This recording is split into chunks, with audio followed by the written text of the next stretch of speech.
Mas Roy, dengan adanya pernyataan dari Ketua Umum PDI Perjuangan Megawati Soekarno Putri yang dalam tanda kutip menyindir lah ya, walaupun tidak secara spesifik menyebutkan nama, Anda merasa terdukung?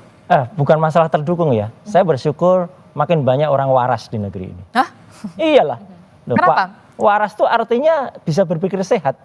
Ya jelas lah, Ibu Mega itu adalah dulu yang mengangkat Jokowi, kemudian bahkan mendukung ketika masih didukung oleh PDI Perjuangan. Artinya itu adalah nasihat yang sangat bagus dari orang yang pernah mengangkat Jokowi gitu loh.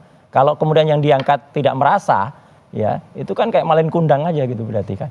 Gitu. Jelas betul nih statement dari Ibu Mega dan saya kira statement dari mostly ya orang kan udah banyak sekali. Saya kira Mbak Adisti dan pemirsa Kompas TV kan bukan hanya dari Ibu Mega statement semacam ini. Udah tunjukkan aja gitu. Kayak bahkan Barack Obama pun ketika disinggung dia tidak kelahiran Amerika, dia dengan langsung menunjukkan birth certificate-nya gitu, artinya kelahiran sertifikat. Dan saya kira ini kalau pikiran sekali lagi saya ulangi, pemikiran orang waras ya seperti ini.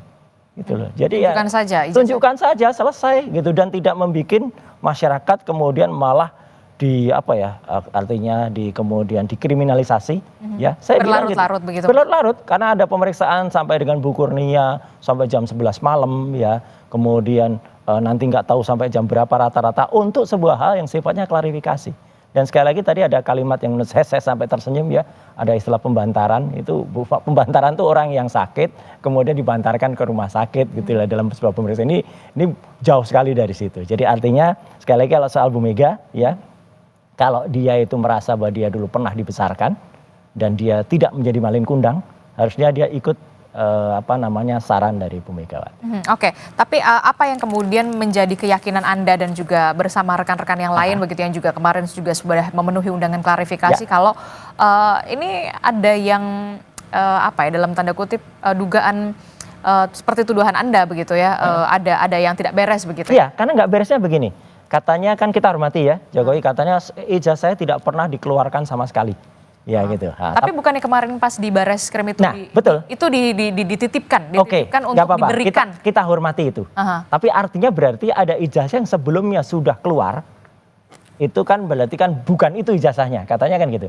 Oke. Nah, berarti ijazah yang pernah ditunjukkan oleh salah seorang kader partai ya, itulah seharusnya justru terlapor. Dia harusnya disebut membuang hoax ya gitu atau kemudian menyampaikan hoax.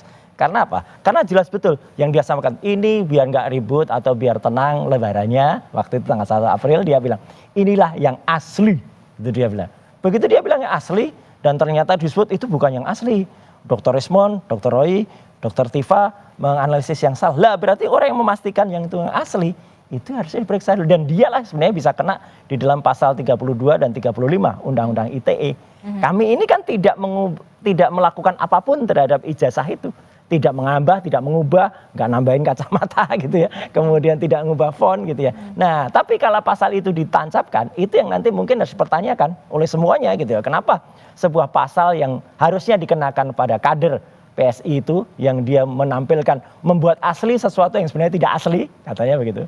Itulah yang malah tidak kena. Justru kita yang sama sekali kita tidak menyentuh alat bukti elektroniknya, itu mau dikenakan dan itu kan tujuannya agar sanksi pidana yang sangat gede gitu ya, 8 tahun, 12 tahun itu bisa jadi alasan untuk nanti melakukan tindakan lebih jauh. Tapi nggak apa-apa lah. Sekali lagi biar masyarakat melihat ini. Jadi makanya saya datang bahkan diundang Kompas TV pun pada saat-saat yang orang bilang saatnya kritis banget Mas itu waktunya mepet gitu. Enggak, saya hormati media seperti Kompas TV dan juga media yang lain termasuk podcast kayak podcast Sentana kemarin dan podcast yang lain kayak Abraham Samad, podcast Diskursus, podcast Forum gitu ya. Untuk kemudian menyampaikan ini kepada masyarakat dan podcast-podcast ini adalah selaku pilar keempat dari demokrasi.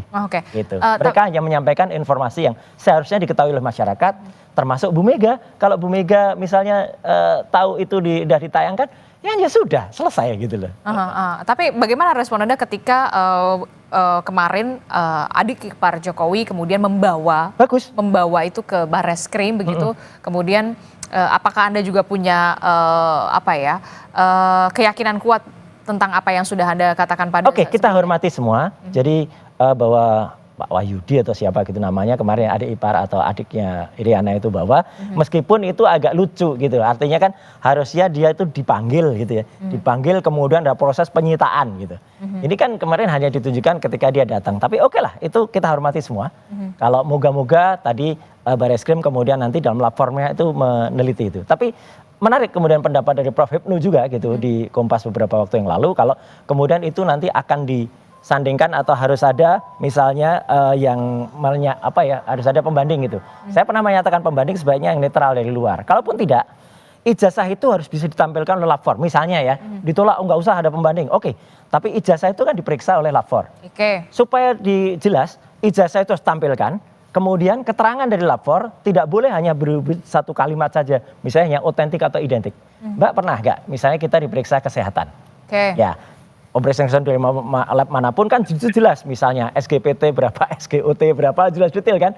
Kan kita nggak mau terima aja misalnya Anda sehat gitu, sehatnya kenapa gitu, atau Anda kurang sehat. Nah di situ jadi nanti terperinci. Harus terperinci kertasnya terbuat apa, nanti hasil carbon datingnya kayak apa, tinta setidaknya ada 5 tinta di situ. Tinta pertama itu tinta cetaknya menuliskan ijazah, kemudian telah diberikan bla bla bla bla, kemudian nama cetak itu. Kemudian tinta yang kedua itu tinta nuliskan nama ya oleh si penulis nama. Itu juga tintanya beda. Tinta ketiga itu adalah tinta tanda tangan tanda tangan rektor.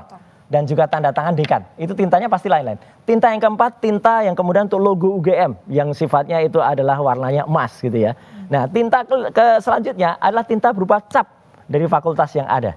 Nah itu harus ada keterangannya masing-masing. Tinta terbuat dari apa namanya, kimianya apa, unsurnya apa saja.